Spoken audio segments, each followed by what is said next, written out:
eminentes pares, ilustres procuradores, advogados presentes, seleta assistência, as 1000 servidores. Havendo quórum, eu dou por aberta essa sessão. Justifico as ausências dos eminentes embargadores Eva Evangelista em viagem oficial e a desembargadora Regina, que está com a agenda pelo TRE. E dou por aprovada a ata da última sessão, realizada em 17/10/2018.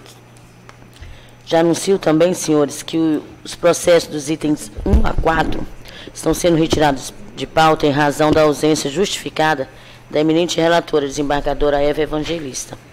Então, do item 1 ao 4 estão retirados de pauta. Há um pedido de sustentação oral, que é o item 14.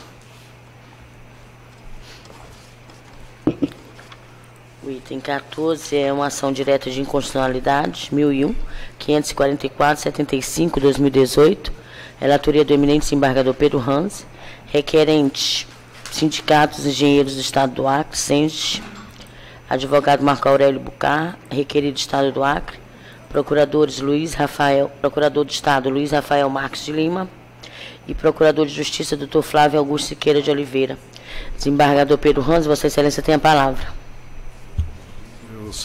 Bom dia a todos, eu sou do Vossa Excelência, senhora Presidenta, senadora Denise Bonfim, senhores desembargadores, senhoras desembargadoras, senhor Procurador, Luciano Barbosa, senhores advogados presentes, eu sou Procurador do Estado e os demais presentes, e os senhores servidores que nos acompanham nesse julgamento. Aqui, senhores, é um processo já também julgado nesta corte, já encaminhado. Aqui é do Sindicato dos Engenheiros do Estado do Acre. Ele requer a declaração de inconstitucionalidade do artigo 1º da Lei Complementar Estadual 333, de 15 de março de 2017, que alterou os artigos 17, inciso 1 e 2, da Lei Complementar Estadual 154, de 8 de dezembro de 2005. A questão da alíquota, levando o percentual de 14% a alíquota de contribuição previdenciária do regime próprio de previdência social dos servidores públicos do Estado do Acre. Alega o autor dizendo que desrespeitou normas fundamentais de direito tributário, previdência, ferindo princípios como do equilíbrio financeiro, atuarial e da vedação ao confisco aos princípios da equidade, da razoabilidade, da isonomia tributária. Assevera ainda a existência de patente de violação ao artigo 187 da Constituição Estadual, em razão da ausência de cálculos financeiros e atuariais. Ao final, requer a concessão da medida cautelar para suspender a eficácia da medida Lei 336/2017, o artigo 1º, medida lei, e a procedência do pedido de declarar inconstitucionalidade do dispositivo citado, ante a alegação da contrariedade dos artigos 187, 140, incisos 2 e 4 da Constituição Estadual.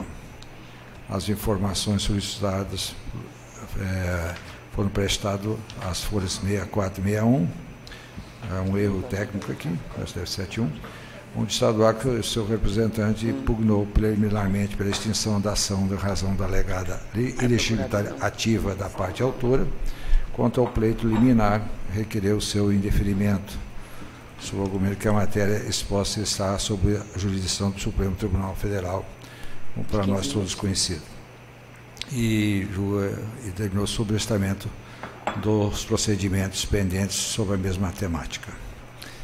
Vem parecer da Ilustrar Procuradoria, as folhas 387 e 392 é o relatório, mas eu tenho ainda uma observação a fazer.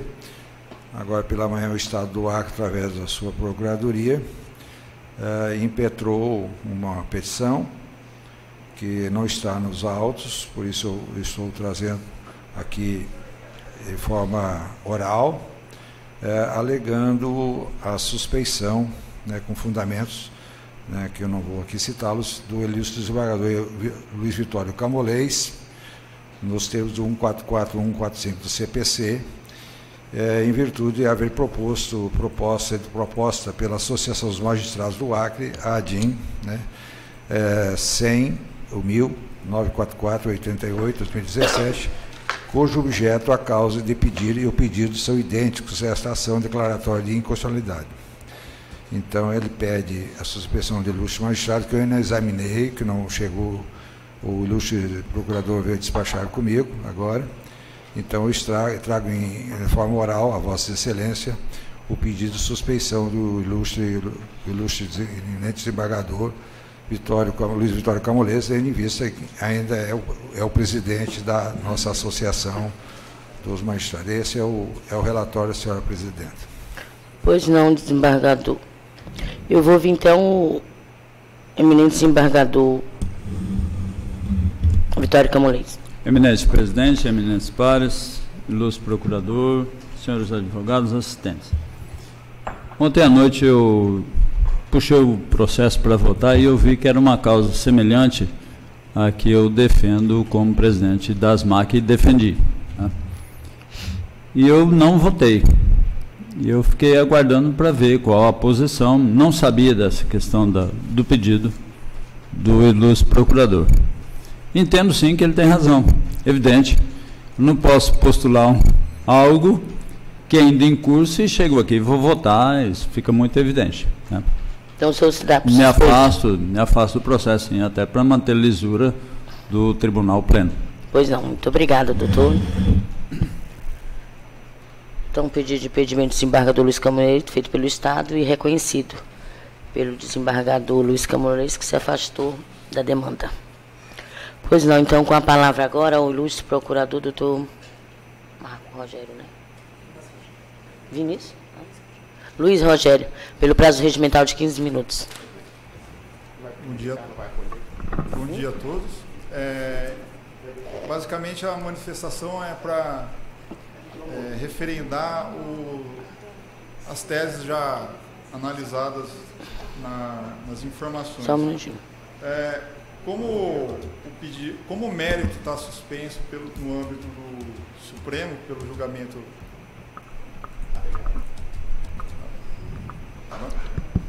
Alô?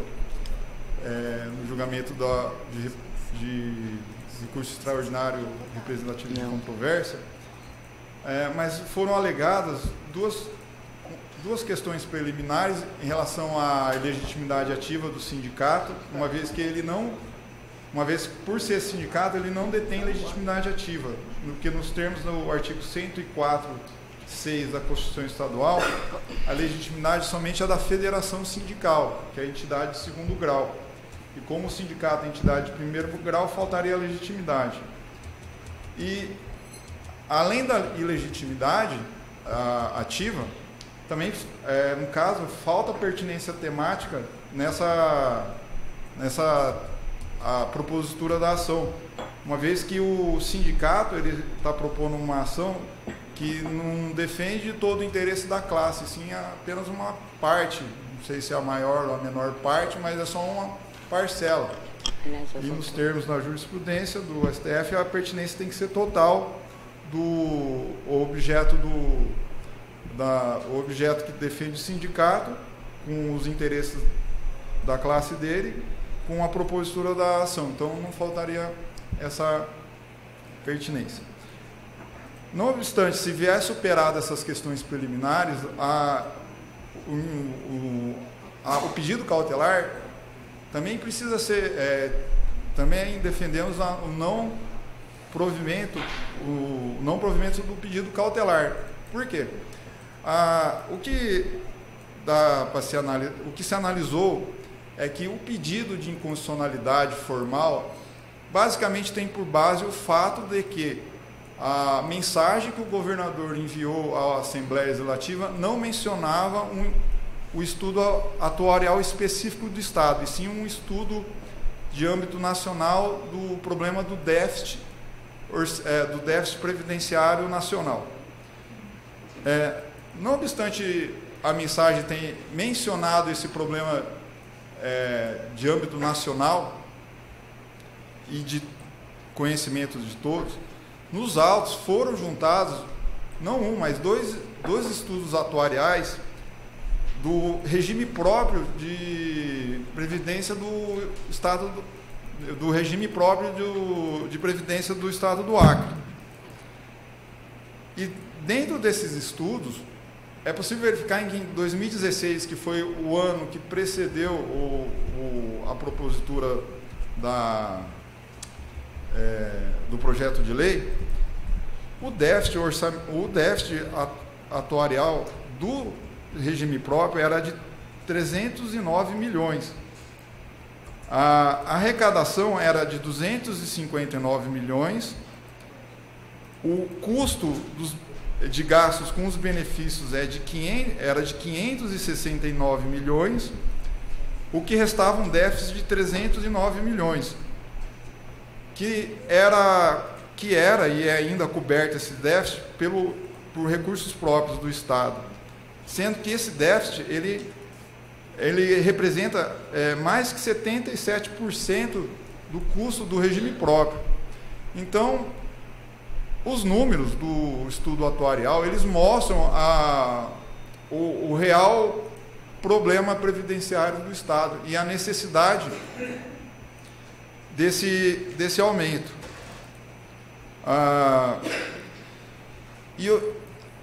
Analisando esse aspecto, vendo que existe esse estudo atuarial específico, é possível verificar que o tema 933 de repercussão geral no Supremo, qual que é o que se verifica? É que o que o Supremo vai julgar é se pode propor projeto de lei que aumenta a alíquota previdenciária sem estudo atuarial. Na verdade, aqui, o estudo existe, está nos autos. A realidade mostra o déficit desse sistema. E esse déficit, ele só aumenta. Em conversa que eu tive com o pessoal do Acre Previdência antes de vir para cá, o déficit mensal do mês passado já estava em 70 milhões por mês da Previdência. Então, existe esse déficit, ele é real, existe o estudo atuarial, ele é real. Então, declarar inconstitucional a lei só por causa que a mensagem de encaminhamento não menciona esse estudo, eu acho, é de um formalismo muito exacerbado, né? E na verdade aqui, eu acho que o que deve ser primado é o princípio da premissa da realidade, que demonstra que o grande déficit que existe. Então, essa é mais a manifestação a fim de pedir a declaração de legitimidade ativa, de falta de pertinência temática, e se vier a ser julgado a cautelar, seja afastada, como se já foi afastada nas outras duas ações declaratórias já julgadas por esse pleno. Tá? Muito obrigado. Obrigado, doutor.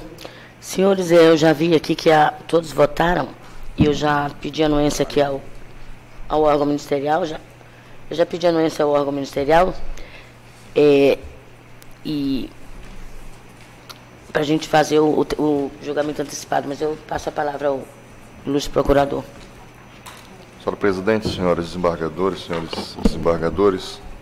parecer ministerial dos autos é no mesmo sentido, da necessária suspensão do processo em razão da decisão do Supremo Tribunal Federal, que reconheceu repercussão geral, de forma que eu estou a reiterar o parecer dos autos, que é no mesmo sentido do posicionamento do senhor relator. Pois não, então o eminente relator votou pelo indeferimento da medida cautelar e consequente sobrestamento feito até julgamento do tema 933 pelo Supremo Tribunal, no que foi acompanhado pelo eminente desembargador Samuel Evangelista, desembargador Roberto Barros, desembargador Francisco de Jalma, desembargadora Valdirene, desembargador Laudivon Nogueira, desembargador Júnior Alberto e desembargador Elcio Mendes. Então, decide o tribunal a unanimidade em deferir. E eu acompanhando também os eminentes pares. Então, decide o tribunal a unanimidade em deferir a medida cautelar e consequente subestamento do feito até julgamento do tema 933 pelo Supremo Tribunal Federal, no termo de voto do relator. Muito obrigado, doutor procurador. Senhores, nós vamos agora para o item 15, que é o agravo regimental 0100-301-24/2018. Relatoria do desembargador, eminente desembargador Laudivon Nogueira, embargante José Augusto Gomes da Cunha, advogados Everton José Ramos da Frota, Elton Frank Silva dos Santos, Mário Rosas Neto, Atami Tavares da Silva, Efraim Santos da Costa, Saulo de Tasso Rodrigues e Eduardo Vinícius Santos de Araújo. Embargado Ministério Público do Estado do Acre, Procurador de Justiça, doutor Danilo Lovisaro. Desembargador, relator, Vossa Excelência tem a palavra. Senhora Presidente, eu cumprimento Vossa Excelência, cumprimento eminentes pares, doutor Procurador de Justiça, doutor Sami, outros advogados presentes, Procurador do Estado, cumprimento também os servidores desta casa na pessoa da senhora Diretora Judiciária. Trata-se de agravo interno, senhora Presidente, interposto por José Augusto da Cunha, dizendo-se inconformado com a decisão interlocutória da lavra deste relator, que nos autos da representação criminal número 100.301/24/2018, determinou, dentre outras medidas, o afastamento cautelar do agravante da função pública de prefeito do município de Capixaba. Argumenta, em resumo, que a medida impugnada deve ser revogada quando desaparecida a situação fática que lhe deu causa, que o afastamento do cargo pelo período de 180 dias se confunde com a perda da função, uma vez que faltam apenas 2 anos para o término do mandato de prefeito. O conjunto de medidas aplicadas contra o agravante seria mais gravosas que o próprio cárcere. A decisão que decretou o afastamento do agravante de sua função pública careceu de fundamentação, tampouco de provas que a embasasse. O agravante, diz ainda, entregou espontaneamente todos os documentos solicitados no curso do inquérito e está colaborando com a Polícia Federal, de modo que seria necessário seu afastamento com o objetivo de evitar que ele influa na investigação. As alegações da Polícia Federal são baseadas nos depoimentos de servidores municipais insatisfeitos que anteriormente compunham cargos de livre nomeação e foram exonerados pelo prefeito. O inquérito foi instaurado há mais de 56 dias, sem que o agravante tenha concorrido para a demora exacerbada na conclusão da investigação, de modo que os prazos descritos no artigo 10 do Código de Processo Penal foram extrapolados. O depoimento de Edna Maia não teria credibilidade, considerando que foi prestado após sua exoneração do cargo de secretária de Saúde. Além disso, após o afastamento do impetrante, o substituto teria imediatamente nomeado a referida depoente para o cargo de secretária de Saúde. Assim, pleiteia a concessão da gratuidade da Justiça e, no mérito, a reconsideração monocrática da decisão recorrida ou a sua reforma em colegiado, de modo a excluir a determinação de afastamento do cargo público. Manifestação da Procuradoria-Geral de Justiça, folha 53 e 59, argumenta o parquê que a decisão que deferiu as medidas cautelares encontra-se devidamente fundamentada quanto à necessidade de afastamento do agravante, e referido afastamento se deu com fundamento na garantia da ordem pública e na conveniência da instrução criminal.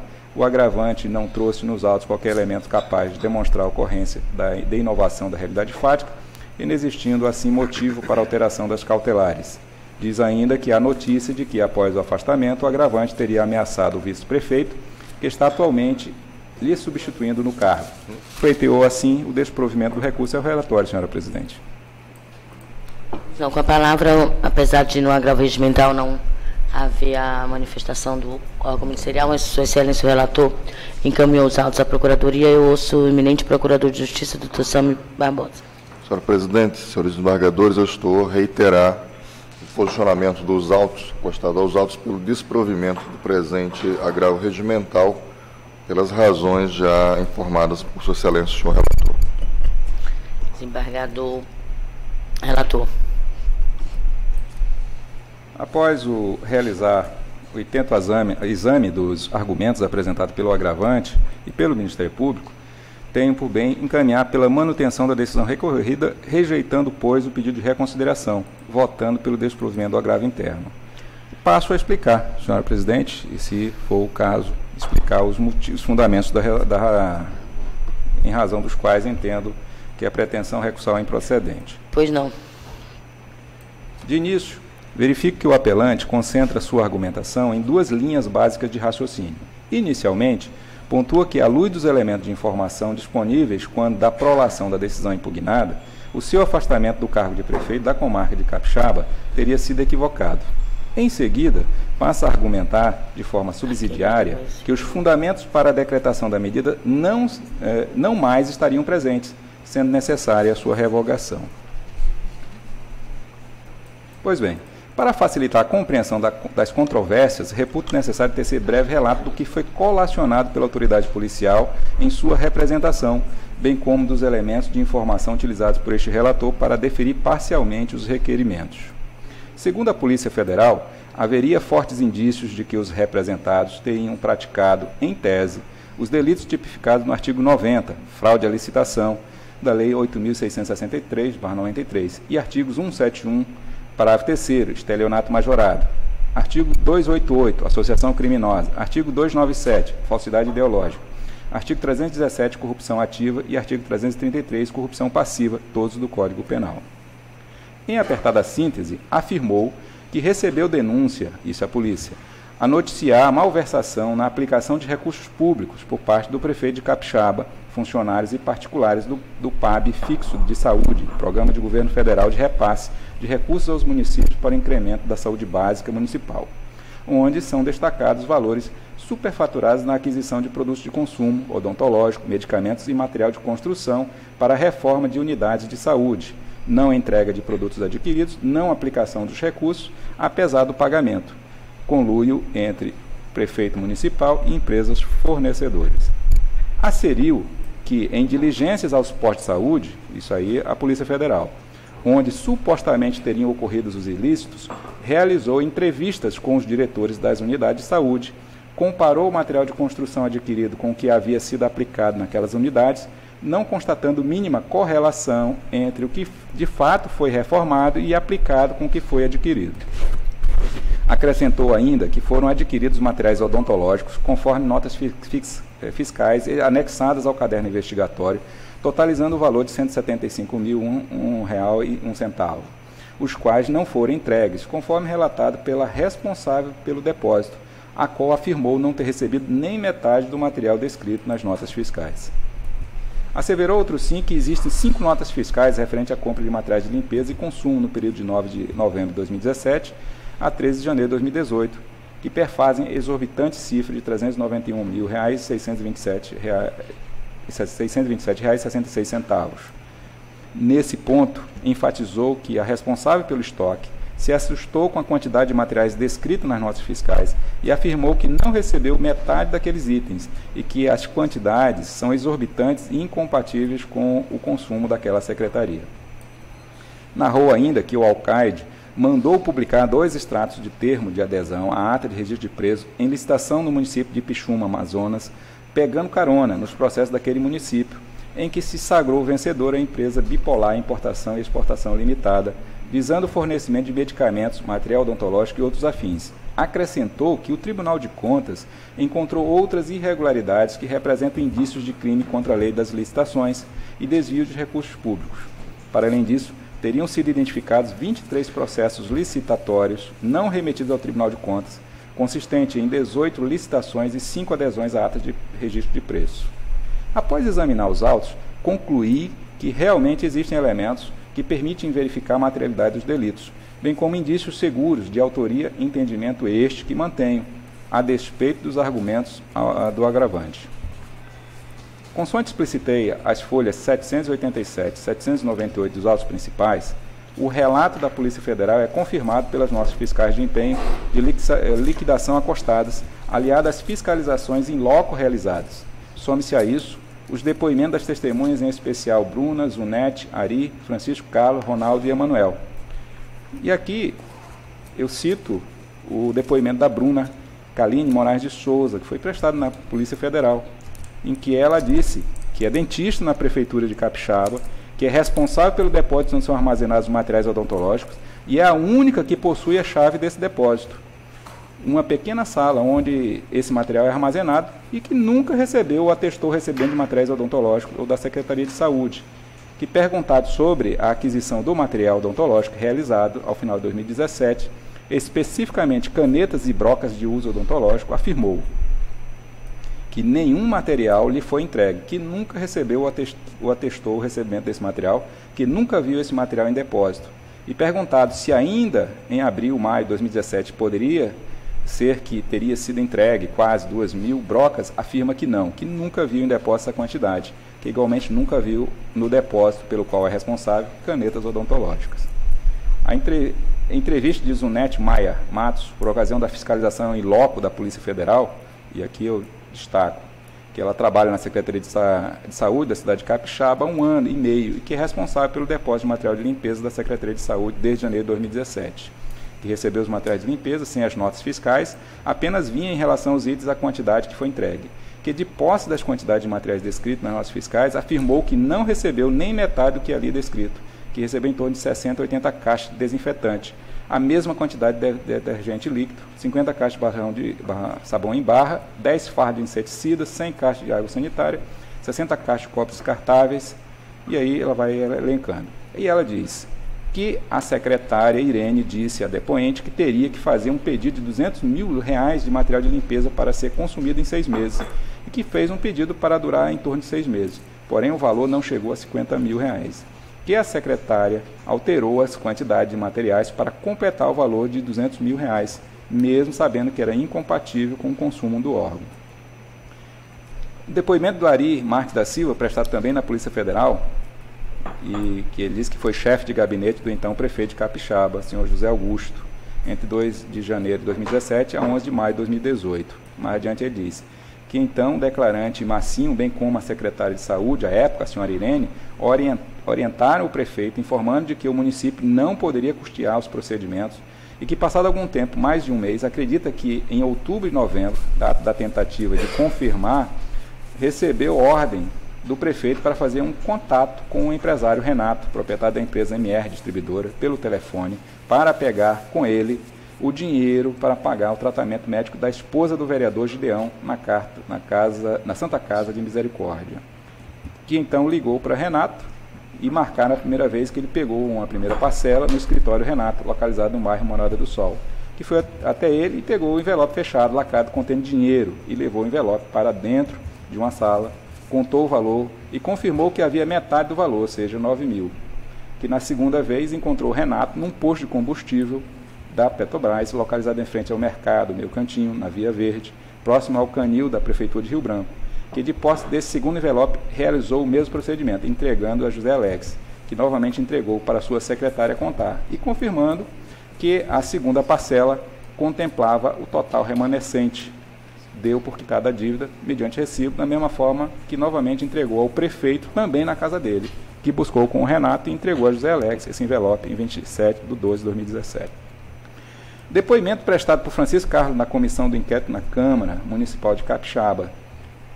E aí diz lá, o senhor trabalhou na reforma do posto de Barriga? Aí ele, Francisco Carlos Araújo, sim, ele diz, sim, na parte elétrica. Nessa reforma, o senhor utilizou 120 interruptores, 80 tomadas, 300 lâmpadas. E ele diz, não utilizei essa quantidade. O senhor tem conhecimento se parte desse material está guardado em algum depósito no município? E ele diz, não no depósito. Não, no depósito tem material elétrico para iluminação pública da administração. Aí perguntado, o senhor tem alguma colocação a fazer que não tenhamos perguntado, mas que considera importante colocar? E ele diz, não, o que eu tenho a dizer é que eu solicitei através de memorando de solicitação, ele foi entregue, que todo o material foi utilizado na obra, não restando materiais para ir ao depósito. Também depoimento prestado por Ronaldo Pereira de Oliveira na comissão de inquérito, e aqui ele diz que ele trabalha na prefeitura, e que perguntado a ele se ele era o pedreiro responsável pela reforma do posto de Barriga, ele disse, não, eu fiz apenas o forro, a parte da calçada que foi feito com algumas pessoas. O material utilizado, brocha, balde, colher de pedreiro, esse material era da prefeitura, era seu. Ele disse que era dele. Isso aqui é para explicar que havia um material lá, mas que era dele, que não era um material que tinha sido entregue em razão de licitações. Seguindo aqui adiante, também um depoimento de Emanuel Lima de Souza, na comissão também, que na prefeitura prestou o serviço de que? Ele disse, de pintura. Quantas latas de tinta o senhor utilizou? De 2 latas de 18 líquidos para as paredes e 1 para as calçadas, e 6 galões de 3.600. E ele disse, esse material que o senhor utilizou era seu? Ele disse, as ferramentas de mão de obra eram da prefeitura. Foram 4 pincéis de 2 rolos grandes. Foi utilizado a argamassa? Não, apenas uma lata. também para mostrar a diferença entre o que foi licitado e o que foi utilizado. Como se percebe, é perfeitamente possível inferir dos depoimentos colhidos pela autoridade policial que há fortes indícios de aquisição material para o ente mirim em quantidade muitas vezes superior à necessária para a realização de suas atividades, tendo efetivamente entregue apenas uma fração dos bens adquiridos a despeito de haver pagamento da integralidade dos contratos. Para além disso, é possível inferir que o alcaide estaria intermediando o pagamento de despesas hospitalares realizadas em estabelecimento privado, em nome do município, em benefício de terceiros, sem qualquer procedimento formal, utilizando para isso valores disponibilizados por empresário, cuja empresa figura como parte dos contratos investigados pela Polícia Federal. Deve-se destacar igualmente que nos documentos que instruíram a representação é possível verificar a posição da assinatura do agravante de diversas notas de empenho, como por exemplo as notas folha 74, 317, 324, 330, nas quais este autoriza o empenho das despesas com a aquisição de produtos que posteriormente verificou-se que não foram entregues, quadro a evidenciar a materialidade do crime de fraude à licitação, falsificação de documento público. Do contejo dos documentos sobreditos documentos, verifique-se ainda que os beneficiários de tais pagamentos são as pessoas jurídicas citadas na representação, o que está a demonstrar vínculo entre os representados a fim de cometerem ilícitos. No que diz respeito aos crimes de corrupção ativa e passiva, a materialidade está consubstanciada nos depoimentos das testemunhas, em especial a testemunha Ari Marques, constante a folha 225 e 228 dos autos principais, no qual consta que o agravante determinou que a testemunha fosse buscar, em mais de uma oportunidade, valores em dinheiro no escritório de um representante de uma das pessoas jurídicas citadas na peça inaugural, para realizar pagamento de tratamento de saúde do cônjuge de um vereador daquele município. Ressalto que, embora o agravante tente desqualificar os depoimentos de algumas testemunhas, as que por ele foram elencadas nas razões do agravo e em seu pedido de reconsideração não são as mesmas testemunhas indicadas nos autos da representação, de forma que, por óbvio, reportados depoimentos não correspondem aos que influenciaram na conclusão da decisão recorrida. Por esta linha de intelecção, a medida de afastamento do agravante do cargo de alcaide municipal se justificou diante de indícios de que este está a se valer da sua função para alterar os fatos investigados, providenciando o envio tardio dos materiais empenhados, ou seja, posteriormente começaram a aparecer os materiais que não tinham sido entregues. E isso foi identificado pela Polícia Federal. E liquidados, ou seja, não entregues no tempo e no modo oportuno. Isto como medida de alterar a verdade fática, além da tentativa de cooptar possíveis testemunhas e amealhar apoio político para evitar possíveis punições. Nesse sentido, a testemunha Edna afirmou em sede policial que está sendo providenciada a entrega de bens adquiridos e não entregues, como o material odontológico adquirido no fim do ano passado, porém não tinha sido entregue. Acrescenta ainda que no depósito da Secretaria de Obras, onde fica armazenado o material de construção daquela secretaria, misteriosamente, após a fiscalização da Polícia Federal, apareceram 2 kits de canetas odontológicas que não tinham sido entregues.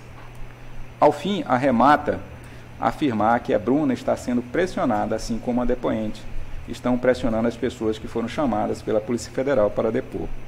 Dessa forma, havendo elementos suficientes para concluir em juízo de cognição sumária que o agravante estava utilizando de seu cargo para gerar enriquecimento ilícito a particulares às custas do erário do ente mirim, mediante fraude, licitações, superfaturamento de contratos e aquisição fictícia de quantitativos muito acima da necessidade administrativa, fez-se estritamente necessário, como ainda o é, o seu afastamento do cargo de prefeito, visando evitar que continuasse a cometer delitos, garantia da ordem pública, e evitar que este interfira na investigação, conveniência da instrução criminal.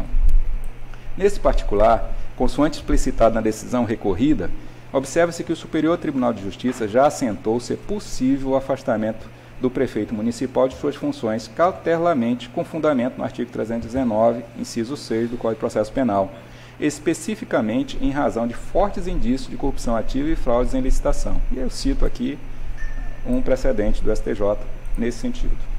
Firmada a possibilidade de prolação da medida impugnada, percebe-se a obviedade, o equívoco das teses segundo as quais o afastamento do cargo pelo período de 180 dias se confundiria com a perda da função pública. e o agravante está sofrendo grande dano político em razão da medida. Primeiro, um detalhe: a decisão determina até 180 dias, ou seja, até o momento que fosse necessário para concluir as investigações e que essas não sofram as interferências que se quer evitar. E eu digo, neste particular,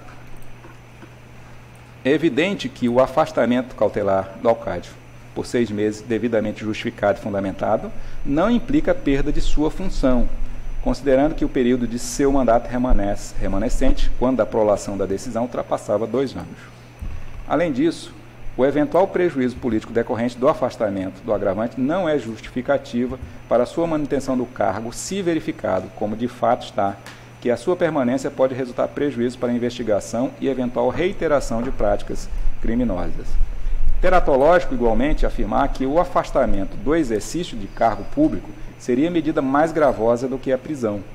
Além de o próprio Código de Processo Penal disciplinar que as medidas do artigo 319 são alternativas menos restritivas do que o cárcere, é óbvio que proibir determinado indivíduo de exercer determinada função não lhe tolhe a liberdade de locomoção no mesmo grau que um clausuramento em uma cela. Havia uma alegação de que o afastamento é mais gravoso do que a prisão. E eu ia dizer, não é mais gravoso. Tanto não é mais gravoso que o próprio legislador ordinário, ao estabelecer esta possibilidade no Código de Processo Penal, definiu como sendo uma alternativa à prisão. E não faria sentido uma alternativa que seja tão eficiente para o objetivo pretendido, que é prevenir algum fato, e ser mais gravoso. Enfim, pontuo que, de tal qual explicitado acima, as investigações da Polícia Federal estão, mesmo em juízo de cognição sumária, trazendo a lume indícios da existência de complexo esquema de corrupção envolvendo diversos agentes públicos e empresários, de modo que o atraso de pouco mais de 20 dias para a conclusão de inquérito não é, por si só, justificativo para levantar cautelares determinadas na decisão recorrida. Neste particular, cumpre rememorar que, no esteio da jurisprudência do Superior Tribunal de Justiça, os prazos para a formação da culpa não são absolutos, sendo admitida a prorrogação das investigações quando estas se revelarem de elevada complexidade. Tampouco havendo que se falar em revogação de medidas cautelares quando o prazo do inquérito não ultrapasse os limites do razoável e não seja atribuível ao judiciário ou a órgão da persecução penal. Cito também precedente neste sentido. Então, senhora presidente, com esses fundamentos é que encaminho no sentido de desprovimento do agravo interno, como voto.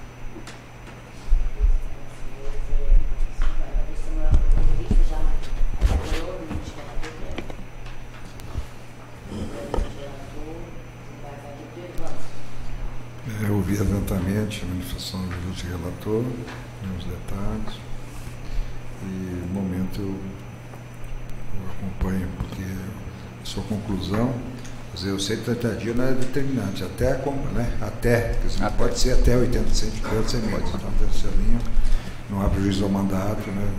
Apesar de fazer investigatório, acompanha o seu relator. Desembargador Roberto Barros acompanhou o relator, desembargador Francisco de Jalma, desembargadora Valdirene. Com relator, excelência. Desembargador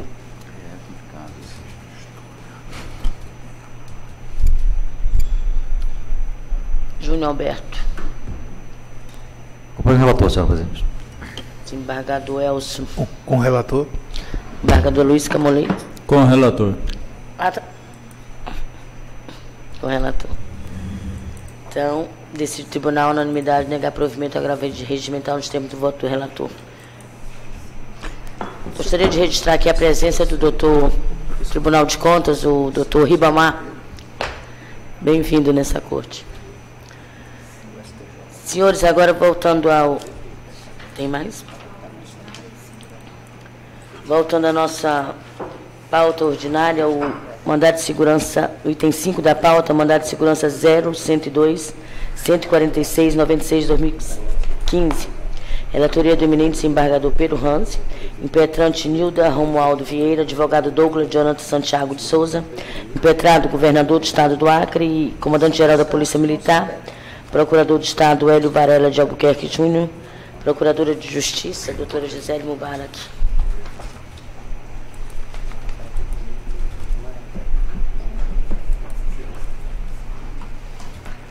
eminente relator foi pela concessão da segurança. Um cargo de telefonista e outro agente administrativo.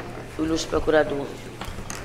Senhora presidente, eu reitero os cumprimentos para reiterar também o parecer dos autos pela denegação da segurança. Denegação. Desembargador Samuel? Esse é o 5, né? 5 da pauta.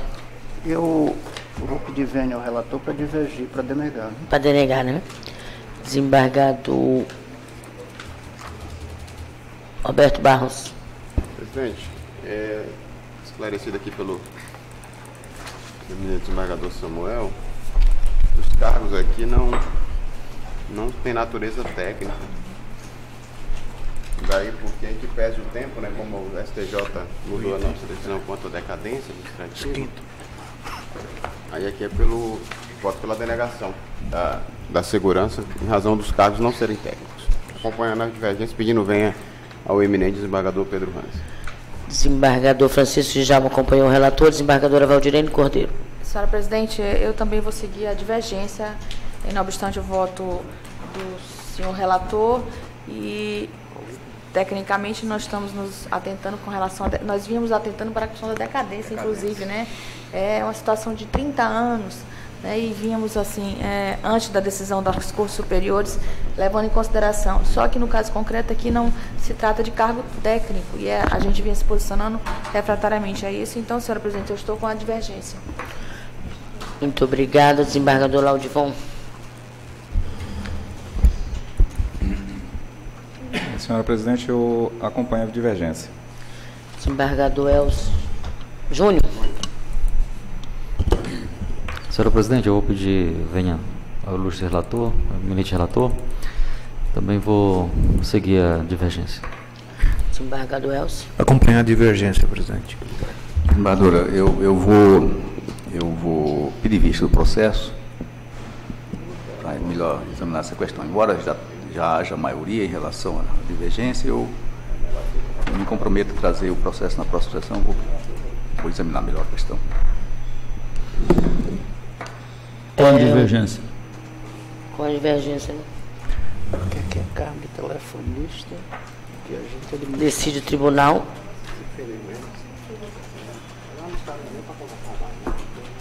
Após o desembargador relator votar pela concessão da segurança,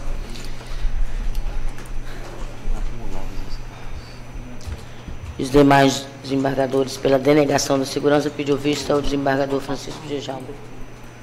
Comprometendo-se a trazer na próxima sessão, né, desembargador?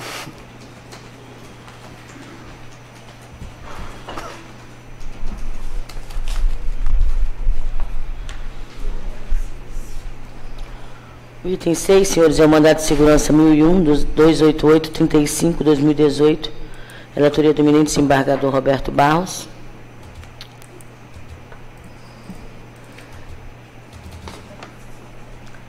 Roberto Barros, impetrante Lisete Tavares da Silva, impetrado governador, SGA, Secretaria Estadual de Saúde, procurador Dr. Maico Figali Maia e procurador de Justiça Álvaro Luiz Pereira.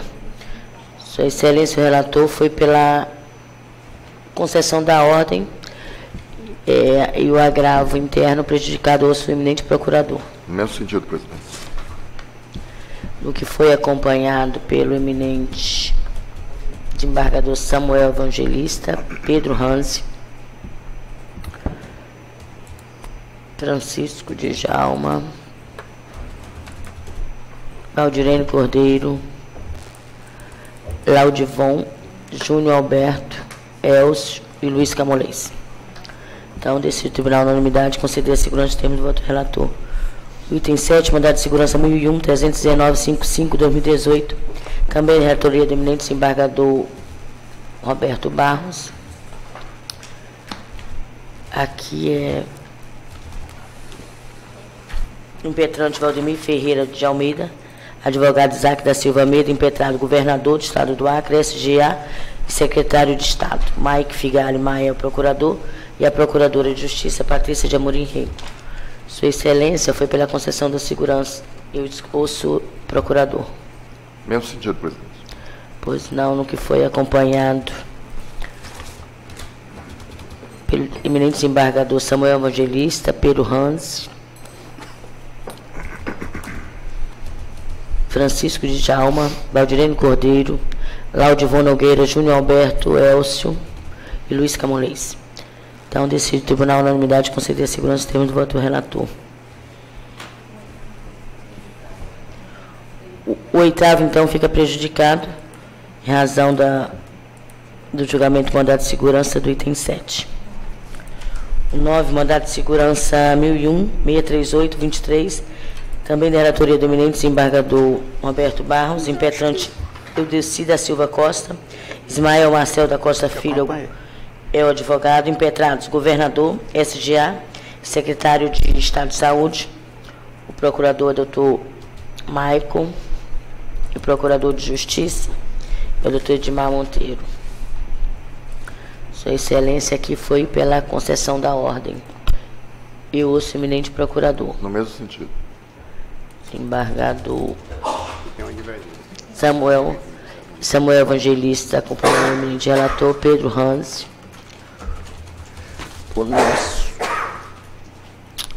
desembargador Francisco de Djalma, Valdirene, o desembargador Laudivon, é contrário pela denegação da segurança. Tem uma questão, gostaria de pontuar aqui em relação à minha divergência. Pois não. Vossa Excelência tem a palavra. Senhor presidente, este caso, ele suscita um debate bem interessante, porque diz respeito sobre várias hipóteses que nós estamos enfrentando diante da jurisprudência sedimentada no STJ e que também vem se consolidando aqui nesta Corte. E, para facilitar a compreensão, eu fiz aqui já alguns destaques. O que a jurisprudência vem dizendo? Primeiro, são duas situações em relação àqueles candidatos que estão aprovados dentro do número de vagas e os que não estão aprovados dentro do número de vagas. Com relação aos candidatos que são aprovados dentro do número de vagas, podemos dizer que há direito líquido certo à nomeação após expirado o prazo do concurso. Isso aí é tranquilo, é uma matéria pacífica nesta Corte, inclusive. Outra situação é do candidato aprovado fora do número de vagas ou no cadastro reserva. Então, e é nesta situação que surgem várias hipóteses diversas. São várias situações. A primeira situação que eu destaco seria aquela do candidato que está fora do número de vagas ou no cadastro reserva, que não tem direito líquido certo à nomeação após expirado o prazo do concurso. Se já expirou o prazo do concurso, ele está no cadastro reserva e não pode ser nomeado. A outra situação é que ele também não teria direito líquido certo se houver a remoção de algum dos candidatos aprovados dentro do número de vagas, porque a remoção não abre vaga. Isso também é uma matéria tranquila aqui. E isso, dentro ou fora do prazo de validade do concurso, não vai fazer diferença. A terceira hipótese aqui seria o candidato que também não vai possuir direito líquido certo à nomeação, se houver a exoneração do candidato que estava dentro do número de vagas, que foi nomeado e tomou posse. Pouco importante se a exoneração ou vacância tenha se dado durante o prazo de validade do concurso, porque aqui há uma diferença entre o candidato que desiste da nomeação, ele renuncia à nomeação, e aquele candidato que pede a exoneração após ser nomeado. Porque o direito do candidato fora do número de vagas, ele se dá em relação ao número de nomeações.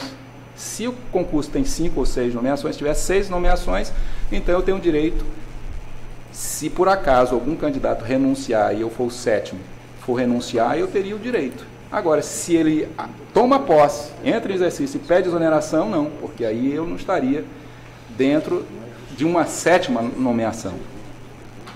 E a última situação seria que o candidato teria direito líquido certo à nomeação se houver desistência dos candidatos que estão dentro do número de vagas, pouco importante se antes ou depois do prazo de validade do concurso. Aí tem 6 candidatos, um desistiu, eu sou o 7º, eu passo a ter o direito porque um desistiu da nomeação. Então, a distinção que eu trago aqui para esta situação é exatamente que, quando o candidato desiste da nomeação, ou seja, não ocorreu a nomeação, se eu estou na próxima, eu seria o nomeado. Agora, se há a posse e ele é exonerado, aí já não teria esse direito, porque a administração não é obrigada a criar um direito a um ato. O ato seria o quê? Só a nomeação. Ela perante esse candidato ao cadastro reserva, ele tem apenas o direito à nomeação. Se a nomeação se deu, posteriormente alguém veio pedir exoneração ou faleceu, não vai mudar o quadro. E aí o que digo aqui nesse caso, conforme consta na folha 3, um dos candidatos aprovados dentro do número de vagas, é o Gleiton Lemes da Silva, ele requereu a exoneração do cargo. Isso foi no dia 1º de janeiro de 2018, então ele não pediu desistência. Então nós não estamos falando de casos de desistência, mas casos de exoneração. Ou seja, alguém foi chamado, o poder público chamou 5. Eram 5 vagas e mais uma depois que era de deficiente, mas que passou a ser cômputo geral. Então um pediu exoneração. Mas a administração, ela nomeou 5. E ela pode nomear mais um. Só que o candidato que é impetrante, ele é o 7º. Ele não é o 6º. Se ele fosse o 6º, ele estivesse reivindicando a nomeação dele, estaria correto. Agora, se o 6º renunciar, que ele não, aqui não consta informação de que ele foi nomeado ou que tenha tomado posse. Se ele renunciar à nomeação, aí o 7º passa a ter direito líquido e certo. É essa questão que eu estou querendo pontuar, porque há uma distinção entre a desistência e a exoneração. Senhora presidente, com os esclarecimentos do nobre desembargador Laudivon, eu vou pedir venha ao ilustríssimo relator e seguir com o entendimento porque houve, na verdade, aqui está esclarecido que houve não a desistência ou prévia, né, antes quando foi chamado pelo Estado, mas ele foi nomeado, ele foi empossado e saiu, não abriu vaga, então eu vou seguir com a divergência instaurada pelo eminente desembargador Laudivon. Eu gostaria só de pedir para os colegas, antes de virem para o julgamento, ver a conversa que é para já vir, para não ficar aqui essa situação. Mas é importante, esse assunto tem que debater. Porque essa conversa já aconteceu ontem entre o relator e a divergência. Então, eu gostaria de pedir aos colegas de, quando vierem, já vir com posicionamento. Pois não, relator. Presidente, eu acho a argumentação trazida pelo desembargador Laudivon de todo importante para a gente diferenciar os casos. E eu concordo em quase tudo que o desembargador Laudivon colocou, e eu tenho um esclarecimento da minha parte de ordem fática que tem influência no entendimento do caso. Primeiro, o desembargador Laudivon tem razão no seguinte aspecto. Aqui o candidato foi empossado, um dos candidatos foi empossado, estava dentro do número de vagas e foi exonerado. Perfeito, então a gente está discutindo esse assunto. E eu tinha intuído inicialmente que ele havia desistido, havia sido nomeado, mas não havia sido empossado. Situação jurídica absolutamente diferente. Ok. Eu quero só pontuar duas coisas para fechar esse caso concreto. Primeiro, a situação do candidato que é nomeado e desiste de tomar posse. Eu acho que me parece que aqui é mais ou menos tranquilo se ele chega a ser nomeado, porque se ele é nomeado é porque a administração manifestou que há interesse no preenchimento da vaga. Se a pessoa é nomeada e há desistência de tomar posse, o seguinte, na ordem de classificação, tem direito a ser empossado naquele cargo. Eu acho que a gente tem mais ou menos essa linha de entendimento nesse ponto, certo? Agora, tem uma outra situação de desistência ainda, sem nomeação. Julgamos isso semana passada, a relatoria do desembargador Samuel. Não sei se o desembargador Laudivon conseguiu pensar aqui. Aqui é um pouquinho diferente. Aqui é o seguinte, você tem um candidato, na ordem lá de classificação, surge uma vaga, possivelmente deve ter sido exoneração, enfim. Aí ele está na frente, vamos lá que ele foi, são 5 vagas, enfim. Tem o 6º e o 7º. Eu sei que no caso do desembargador Samuel, o candidato estava na frente, desistiu. Só que desistiu após a expiração do prazo. Mais de um mês depois do concurso. E a gente entendeu de como a desistência se operou após a expiração do prazo de validade do concurso, a administração não tinha direito. Ou seja, na verdade a pessoa saiu da frente para dar o lugar para o de trás. Foi isso que aconteceu naquele caso do desembargador Samuel. Eu até bati com o Elcio e tal, diferente do caso dele, do desembargador Djalma. Agora, é a primeira vez que a gente está tendo a oportunidade aqui de discutir uma outra coisa, que é a exoneração. Ou seja, o candidato é nomeado, empossado, e aí entra em exercício. Já estando em exercício, em tese, a administração cumpriu ali, encheu aquelas vagas que ele deliberou. Só que aquele cargo, ele pediu exoneração do cargo. E eu tinha entendido no voto que, como ele pediu exoneração do cargo, surgiu a vaga. Mas antes ou depois do prazo de expiração? no meu entender, no caso aqui, foi dentro do prazo de validade. O desembargador Laudivon parte de uma premissa que, nesse caso, pouco importa se é antes ou após a validade do concurso. É isso, desembargador, que eu entendi? Então, assim, esse caso é muito precioso, porque eu entendo que, como houve o pedido de exoneração, aquela vaga que a administração disse que originariamente queria preencher, ela voltou a existir. E aí a pessoa, eventualmente, teria direito a disputar aquela vaga porque o concurso ainda é válido. Se tivesse ocorrido essa exoneração após a validade do concurso, aí, no meu entender, não há mais direito à nomeação, porque a administração chamou a pessoa e alguém pediu para sair. Senão a gente ia até o resto da vida nomeando gente sempre que alguém pedisse exoneração, entenderam? Então esse é o detalhe desse caso. A vaga foi preenchida, ele pediu exoneração, um deles, dentro da validade do concurso. É por isso que eu creio que, neste caso, me parece que haveria o direito à nomeação. Mas é um tema sensível, porque o que é que o desembargador Laudivon coloca? É a história se há direito líquido e certo da pessoa se ver nomeada para aquele cargo, ou se, tendo a administração já nomeado a pessoa que efetivamente foi aprovada dentro do número de cargos, ela cumpriu a sua missão, e o que está de fora ficaria na esfera da conveniência e da oportunidade da administração dizer assim, olha, eu queria selecionar 6, eu selecionei, eu chamei os 6. O pacto com os concursados era esse, eu precisava de 6 e selecionei e chamei os 6. Você é o 7º, você não estava aprovado dentro do meu rol. Essa, eu acho, creio que é a visão do colega. E a minha visão é que ele precisa de nomear 6 pessoas. E como saiu um, no meu entender, o seguinte teria direito. Então é um tema muito relevante.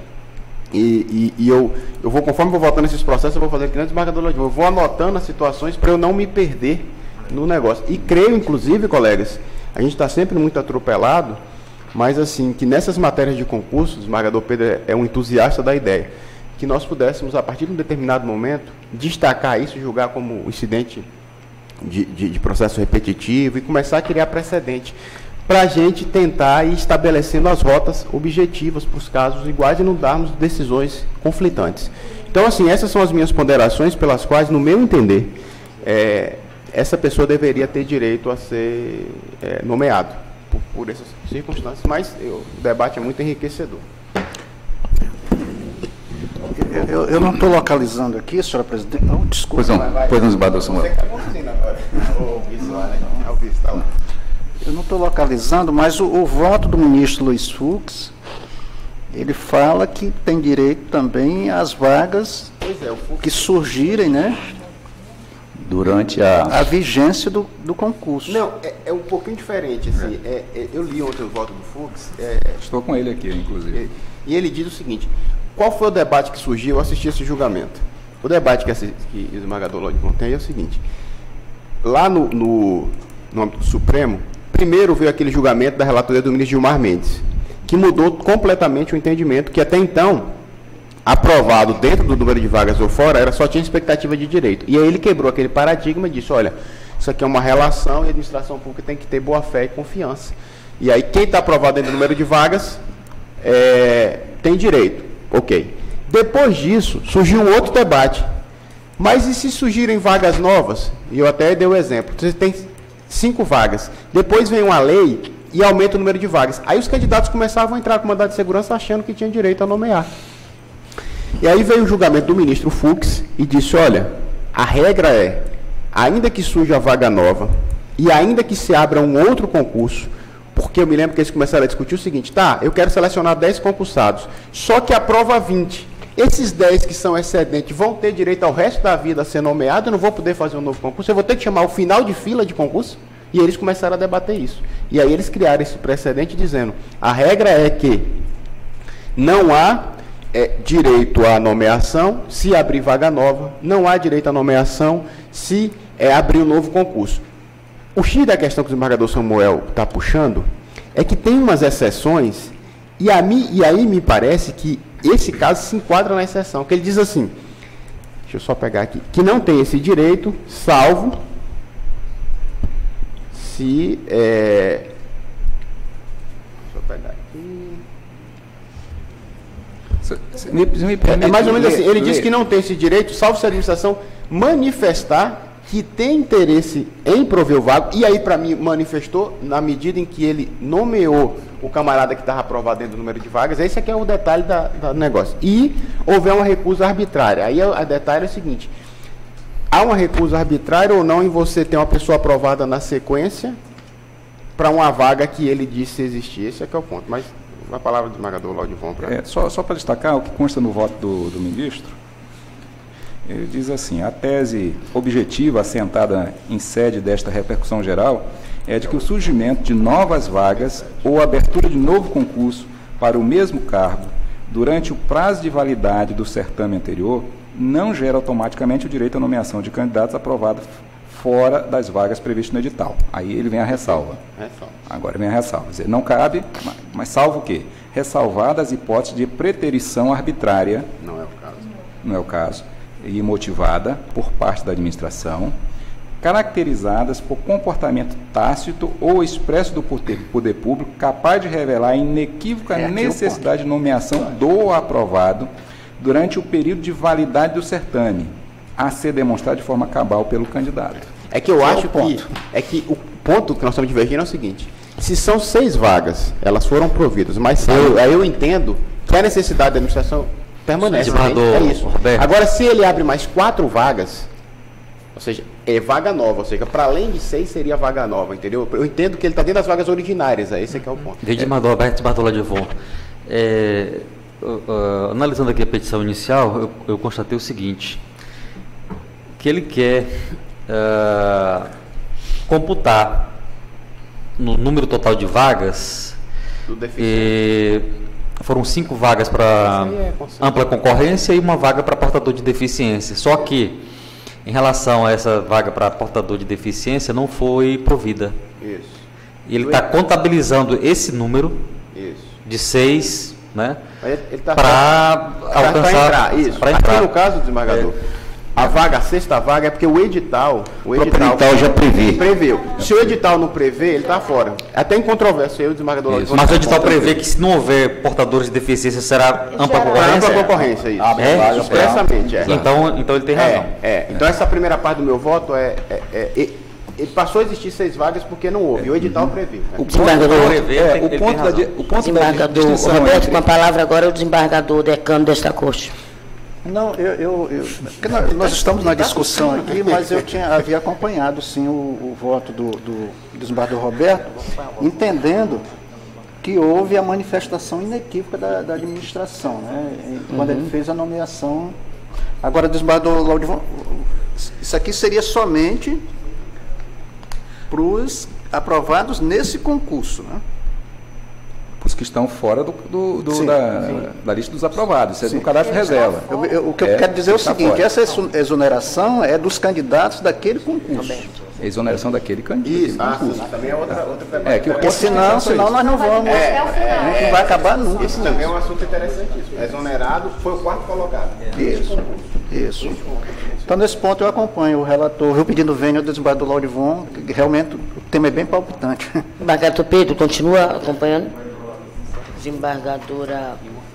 Desembargador Francisco Djalma. Eu também acompanho, Sua Excelência, o relator. Na realidade, quando a nomeação e a desistência, a nomeação por si só já declara digamos assim, a necessidade de preenchimento daquelas 6 vagas, né? Se eventualmente houver desistência de algum candidato, mas a manifestação do ente público na minha concepção, já foi expressada. Pois não. Desembargador Valdirene, acompanha a divergência ainda? Interessante a tese. Júnior Alberto. É interessante. Eu vou acompanhar o relator. Desembargador Elcio. Também acompanhando o relator. Desembargador. Com a divergência. Com a divergência. Então, desse tribunal, por maioria, conceder segurança ao sistema de voto do relator. Divergentes, os desembargadores Laudivon, Valdirene e Luiz Camões.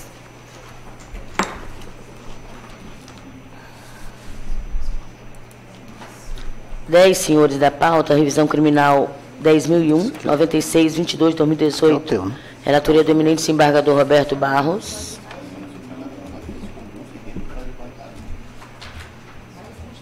tu.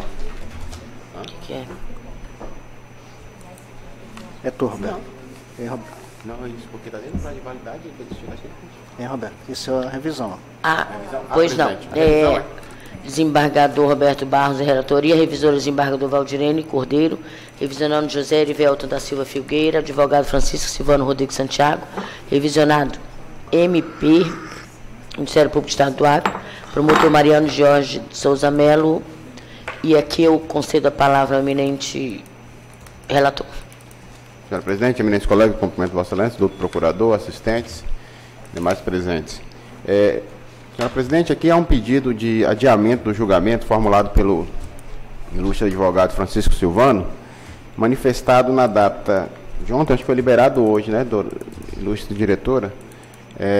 Ele disse que ele foi cientificado, que somente agora pela manhã, ou seja, hoje, foi cientificado do julgamento, estando com outro compromisso advocatício previamente agendado e requer a retirada de pauta para sustentação oral. Eu estou encaminhando aqui, senhora Presidente, pelo indeferimento do pedido, e já considerando que a pauta já foi publicada com uma boa antecedência, né, então o advogado teria oportunidade de tomar conhecimento, e enfim, daí porque, não tendo a justificativa efetivamente plausível, porque a demora para tomar conhecimento da pauta foi dele, né, e não houve nada imputado ao Poder Judiciário, eu estou indeferido o pedido de adiamento e prossigo, se Vossa Excelência assim permitir, adota revisor e os demais colegas assim entenderem. Pois não. Encaminhando o voto aqui, eu acho que é pela improcedência do... Senhores, então o pedido de retirada de pauta acompanha o relator, né, pela não retirada. É até incoerente, né, que ele disse que a data da petição é de ontem, disse que só tomou conhecimento hoje. O ilustre relator foi pela improcedência da revisão e eu sou eminente procurador de justiça. Não diga porque a data da petição é o item 10. É no mérito, no mérito. Senhora Presidente, o parecer dos autos é no sentido do não acolhimento da procedência da presente revisão. Trata-se de um caso grave, o que se vê aqui. O revisionando foi condenado por estupro de vulnerável, inclusive uma delas, seus 3 enteados, um deles com 5 anos de idade à época, teria chegado a fazer sexo anal com as crianças. Não há, pelo menos não consta no parecer, nenhum fato novo, nenhuma prova nova a justificar a desconstituição da coisa julgada, de forma que eu estou a reiterar o parecer pela improcedência da revisão.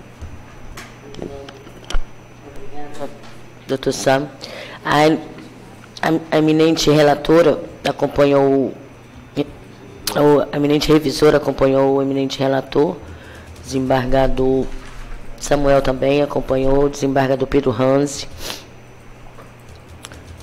desembargador Francisco de Jalma acompanhou, desembargador Laudivon, desembargador Júnior Alberto, desembargador Elcio e desembargador Luiz Camões. Então, pedido de retirada de pauta da revisão criminal feita pelo advogado indeferida à unanimidade. Distrito Tribunal unanimidade pela improcedência da revisão criminal no sistema de voto do relator. O 11, senhores, os embargos infringentes, são os embargos infringentes de unidade 170-22-2015. Relatoria do desembargador Francisco de Jalma com a revisão da eminente desembargadora Valdirene Cordeiro, embargante Jackson Costa do Carmo, advogado Francisco Santiago, embargado Ministério Público, aqui a doutora Gilceli é a procuradora de justiça, o item 11.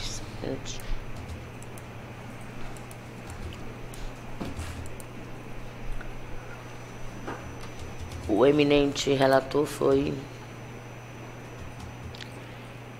pelo conhecimento e não provimento dos embargos. Eu ouço o ilustre procurador. Eu sentido, senhor. A desembargadora revisora acompanhou o eminente relator, desembargador Samuel Evangelista, desembargador Pedro Hanzi é divergente, né, desembargador? Mantendo a posição da Câmara, desembargador Roberto Barros.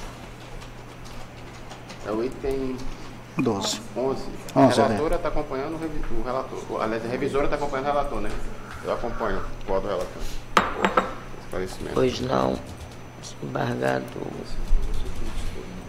Laudivon acompanhou o relator, desembargador Júnior Alberto, desembargador Elcio. Acompanhe. Desembargador Camolês. Desembargadora, só um esclarecimento. Eu vi aqui o item 11 e 12 são mesmo? Não são. Porque a pauta que eu recebi são os mesmos dados. Não. É verdade. Não, as partes o número são... do processo número- é igual, mas o nome das partes Mas um é que São é partes 5.001, 5.002. São embargantes diferentes. diferentes. É o mesmo é o mesmo processo. processo com embargantes distintos. Ah, tá. Por isso até que eu não tinha votado. Na hora que eu vi, eu fiquei na dúvida, eu falei, não, vou solicitar. Aí, nesse caso, então, eu vou acompanhar a desembargadora Valdirene, que é a revisora, né? Nesse Eu caso, estou ela tá seguindo o acompanhando. relator. Nesse caso, ela está seguindo. Ela acompanhou o relator. O relator é o desembargador Djalma. É. A divergência é o desembargador Pedro Hans, que votou de acordo com o que vota na Câmara. Isso. Sim, acompanha o relator. Pois não. Então decide o tribunal, por maioria, negar provimento dos embargos infringentes. Eu não estou vendo aqui se ele está Preso. solto, né? Eu não estou tentando ver aqui se ele está solto. Esse é o Jackson, né? É o 4 meses deve estar fechado. É o Jackson. Jackson Costa do Carmo. Eu vou ver, desembargador, aqui, a diretora vê, né? O senhor está vendo? Se tiver solto, se pedir mandado de prisão, né? O 12, também da relatoria do eminente desembargador 12, embargos de unidade 170, 22, 2015, então aqui esse é 5.002. O relator é desembargador Francisco Djalma, a revisão da desembargadora Valdirene Cordeiro. O embargante aqui é Mauricélio de Oliveira Ribeiro. Advogado Jorge Luiz Andrade da Rocha, embargado Ministério Público, a Procuradora de Justiça e a doutora Jusceli. Aqui o desembargador foi pelo provimento parcial. Desembargadora, provimento parcial. Procurador. Prevaleceu o voto do desembargador Pedro Randes. Senhora Presidente, eu reitero o parecer dos autos pelo desprovimento dos embargos. A desembargador relator foi pelo provimento parcial. A desembargadora Valdirene não consta seu voto aqui como revisora. Senhora Presidente, eu estou pedindo vênia ao meu caríssimo colega relator, mas eu estou lançando voto pelo desprovimento total do recurso, senhora Presidente.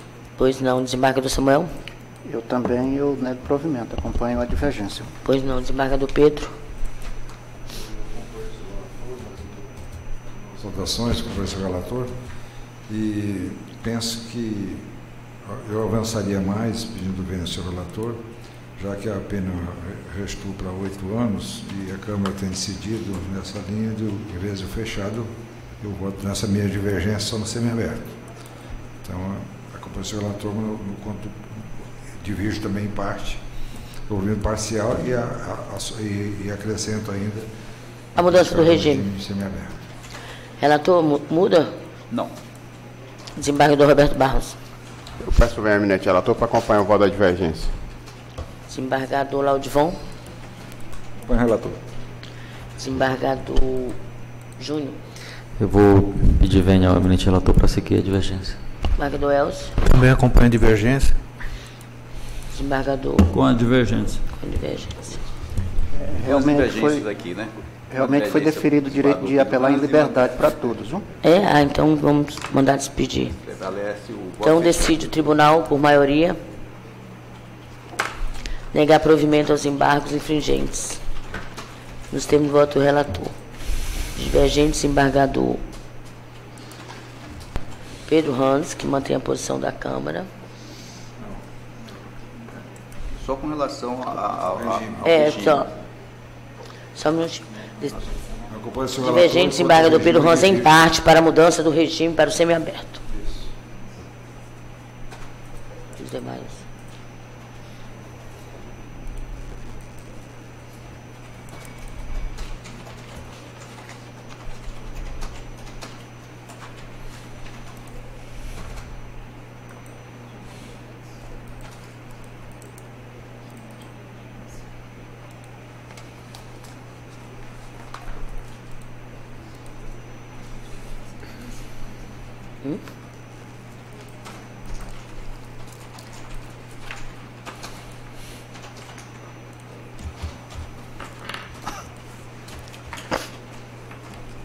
Valdirene, que é a relatora, revisora.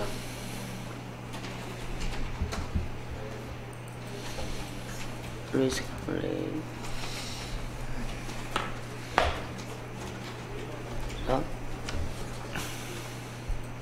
Então, divergentes foram a revisora, desembargador Samuel e Luiz Camolês. Não. Eu também. A maioria. A maioria. Pedro, eu, Elcio, Camolês. Pois é. Só quem acompanhou foi o relator, foi só o Laudivon e Pedro. Por maioria, negar provimento aos embargos, né? Isso. Nos termos do voto da divergência aberta pela desembargadora revisora. Vencido o relator.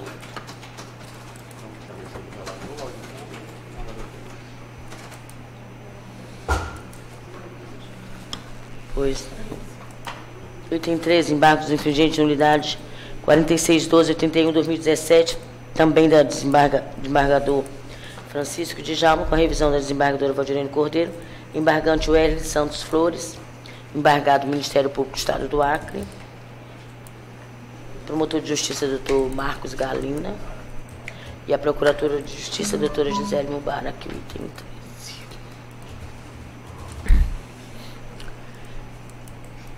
O eminente relator deu provimento aos embargos. Ele deu provimento. Eu ouço o eminente procurador. Senhora Presidente, eu reitero o parecer dos autos pelo desprovimento do apelo. Pois não. Desembargadora revisora? Perdoe, excelência. É o 13. Eu também estou pedindo vênia ao eminente relator para lançar voto pelo desprovimento, senhora presidente. Desembargador Samuel Evangelista. Eu acompanho a divergência, viu? Mantendo a posição da Câmara. Desembargador Pedro Hans acompanha o relator. Desembargador Roberto Barros. Eu acompanho o voto da divergência, pedindo vênia ao relator. Acompanha a divergência? Divergência. Se votei aí, desconsidere. Não. Desembargador Laudivon. Já votei, senhora presidente, com o relator. Acompanha o relator, né? Desembargador Júnior Alberto. Eu vou pedir vênia ao relator para seguir a divergência. Desembargador Elcio. Também acompanho a divergência. Desembargador Camolês. Com a divergência. Decide o tribunal por maioria negar provimento aos embargos nos termos do voto da desembargadora revisora. Vencido o desembargador relator que votou pelo provimento. Que também tem expedição de mandado. Foi concedido o direito de apelar em liberdade. O 14 nós já julgamos, o 15. O 15 também, né? Também. O 15 já. Já o 15. 16, senhores, embargos de declaração 10.001.0568/2014. Relatoria do desembargador Pedro Hans. Embargante aqui é Caio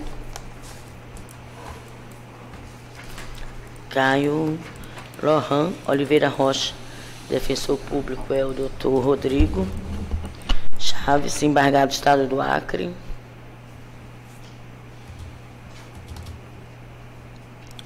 Saulo Lopes Marinho é o procurador do Estado. Aqui, Sua Excelência, o desembargador Pedro Hans, é negar provimento aos embargos de declaração, sendo acompanhado pelo eminente desembargador Samuel Evangelista, Roberto Barros, Francisco Djalma, Valdirene. Também, excelência, estou seguindo. Rejeição. Desembargador Laudivon também, desembargador Júnior Alberto, desembargador Elcio. Também acompanho. Desembargador Luiz. Com o relator. Então, negar provimento aos embargos. O item 17, senhores, é o agravo regimental 1001, 288/35/2018.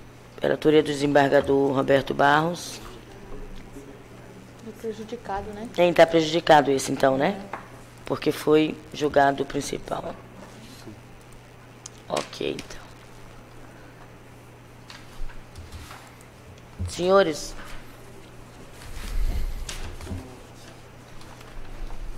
encerrou aqui os processos de jurisdicional. Nós temos uma sessão administrativa, mas eu declaro, então, antes, eu faculto a palavra. Não havendo quem queira se manifestar, eu dou por encerrada essa sessão, convocando-os para o dia 31/10/2018, quarta-feira que vem, às 9 horas da manhã. E concedo ao ilustre procurador, não há, vai ter o pleno administrativo. Se Vossa Excelência quiser se retirar, pode. Aí já desejo bom final de semana, tá bom? Obrigada.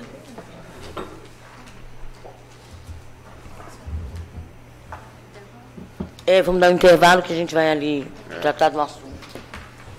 Olha aqui, ó.